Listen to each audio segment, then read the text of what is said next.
આપ જોઈ રહ્યા છો spark today news. Baroda badminton association દ્વારા મિની નેશનલ બેડમિન્ટન ચેમ્પિયનશિપનો પ્રારંભ કરવામાં આવ્યો છે। અંડર 11 બોયઝ અને ગર્લ્સ માટે આયોજિત ચેમ્પિયનશિપમાં કુલ 4 લાખના રોકડ પુરસ્કાર એનાયત કરવામાં આવશે। દેશભરમાંથી 225 ખેલાડીઓ ભાગ લઈ રહ્યા છે। ઉદ્ઘાટન સમારંભમાં જેમાં શહેર પોલીસ કમિશનર નરસિંહ કુમાર, શહેર ભાજપા પ્રમુખ ડોક્ટર જયપ્રકાશ સોની સહિત અનેક મહાનુભાવો ઉપસ્થિત રહ્યા છે। ऐसे Rawal sir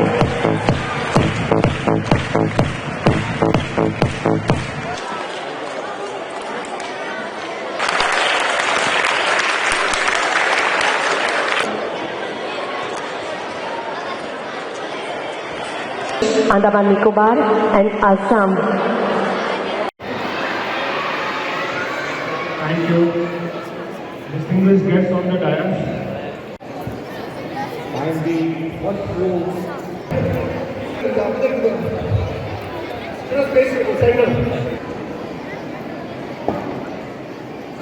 Great occasion here the man, and I understand.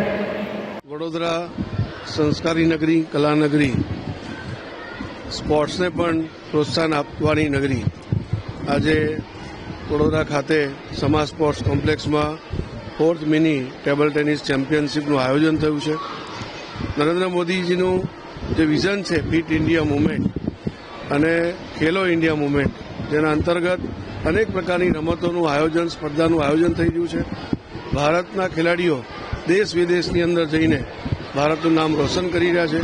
ત્યારે પ્રોત્સાહન આપવા માટે બાળકોને આવી મિની ટેબલ ટેનિસ ચેમ્પિયનશિપ આયોજન કરવા બદલ એમના આયોજકોને ખૂબ ખૂબ અભિનંદન આપું છું અને બાળકોને આ આગામી સ્પર્ધામાં રમવા માટે શુભકામનાઓ આપું છું। ધન્યવાદ। આજથી સમા ઇન્ડોર સ્ટેડિયમ ખાતે 4th mini national badminton championship 2025 શરૂ થઈ રહ્યું છે।